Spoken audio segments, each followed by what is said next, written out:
Bienvenue à la capsule sur l'aspect légal du travailleur autonome. De nos jours, il y a de plus en plus de gens qui se prétendent travailleurs autonomes ou qui croient être travailleurs autonomes. Il y a de plus en plus de gens qui travaillent à la maison. Donc, le but de cette capsule-là, c'est de bien identifier qu'est-ce qu'un travailleur autonome, parce que les conséquences peuvent être très graves si vous prenez la mauvaise décision à ce niveau-là. Donc, suis-je un travailleur autonome? Il y a 3 critères, en fin de compte, qu'il faut analyser, savoir si on est un travailleur autonome. En fin de compte, ce n'est pas nous qui décidons si nous sommes travailleurs autonomes. Ce n'est pas la personne qui nous donne de l'emploi ou de l'ouvrage qui décide si on est un travailleur autonome. En fin de compte, c'est le ministère du Revenu. C'est Revenu Québec qui va décider si vous êtes un travailleur autonome ou pas. Il va le décider de quelle façon? En fonction des 3 critères que je vais vous expliquer à l'instant. Le premier, c'est la subordination face au donneur d'ouvrage. En fin de compte, est-ce que je suis subordonné? Est-ce que la personne qui me donne de l'ouvrage, des contrats, a un pouvoir d'autorité sur moi? Est-ce qu'il y a de l'autorité sur moi? Si j'ai seulement un client, déjà là, oui, il y a plus d'influence, il y a plus d'autorité sur moi.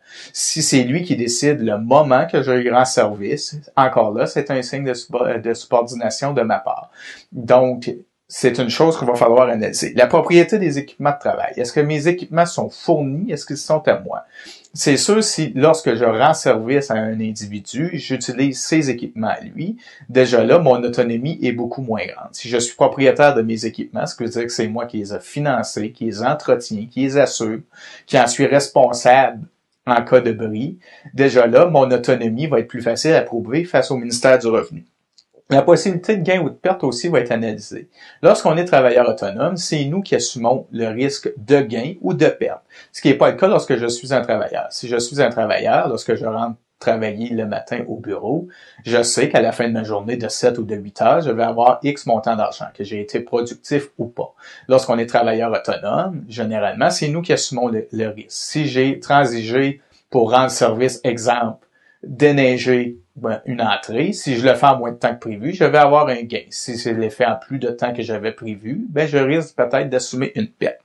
Pourquoi qu'il faut faire la distinction? En fin de compte, la distinction est importante à faire parce qu'en cas d'erreur, il va falloir payer, premièrement, les montants que nous n'avons pas payés. Lorsqu'on est travailleur autonome, c'est intéressant, on ne paye pas de régie des rentes, on ne paye pas d'assurance emploi, on ne paye pas de fonds de services de santé. Par contre, il faut être conscient aussi qu'on ne pourra pas toucher d'indemnité de ces programmes-là. On ne contribue pas, donc on ne peut pas non plus en tirer bénéfice advenant une malchance. Donc, si le ministère du Revenu juge que vous n'êtes pas un travailleur autonome, vous allez devoir payer les sommes que vous avez omis de payer durant un certain temps, et en plus, vous allez devoir payer une pénalité. Donc, c'est très important de faire la distinction. Nous, ce qu'on vous suggère, il y a une brochure explicative sur le site du ministère du Revenu. Vous allez juste aller voir sur notre site Internet où on vous fait le lien.